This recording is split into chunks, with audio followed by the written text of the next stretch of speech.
Who am I and who do I want to be? Those are questions that go through many of our heads. Those are questions that we often think about. Those are questions that ring through our heads, wondering how we can change, if we can change. What do we want to change, and who do we want to change into? And another question is, am I okay with who I am now? This is an idea, a journey that Bocchi is currently going through. And it starts with her wants and her inabilities. Bocchi wants to be someone that is popular, someone that has friends, someone that is liked by everyone. But in reality, she's none of those things.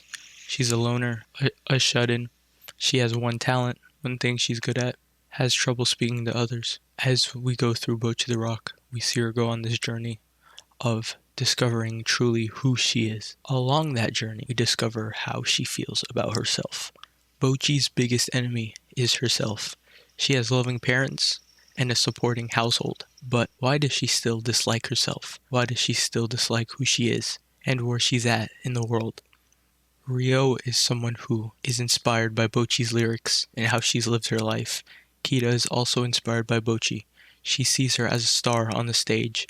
She has talent that she doesn't. She has abilities that she doesn't. She is a true shining star in the world. And then we go to Nijika. Nijika is probably Bocchi's biggest supporter. Nijika has been following Bocchi even before she knew who she was.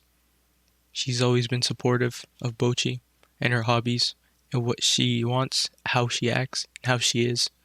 Nijika tells Bocchi to her face in episode 8 that if anyone can help her accomplish her dream, it's Bocchi.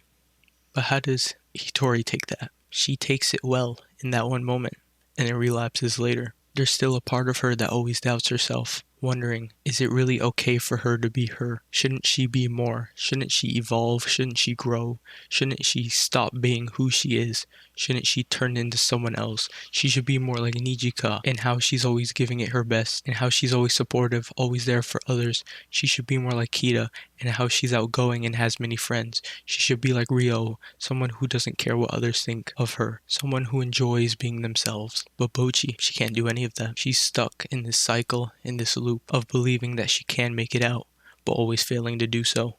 Always one step away from leaving that dark tunnel. And the reality is that Bocchi does not like who she is. Bocchi hates herself because Bocchi sees herself as dead weight, as a burden to others. In Bocchi's eyes, the one that will bring out the best in Kesokuban is not Bocchi herself, but Guitar Hero. She says it herself. She'll bring out 100% of her Guitar Hero powers and help Rio and Nijika. And even Nijika says that she wished that Bocchi could play like she does in her videos. There's still a part of Bocchi that doesn't want to be herself. She wants to be Guitar Hero, the one who can be upstage, the one who has many friends, the one who plays well. She doesn't want to be Goto Hitori anymore. Even with Bocchi's support system, I understand that it's Bocchi herself who is causing her the most problems. And of course, social anxiety doesn't help. But she's made friends now. She's talked to people. And of course, that doesn't just immediately throw social anxiety out the window, but she should have a little more confidence in herself to talk to others and know that she isn't a burden, that she is an essential piece of a puzzle that can bring out the best in others. But she doesn't know that yet. But maybe one day, Bocchi will learn to answer the question of who do I want to be, and maybe one day her answer won't be Guitar Hero, but Goto Hitori.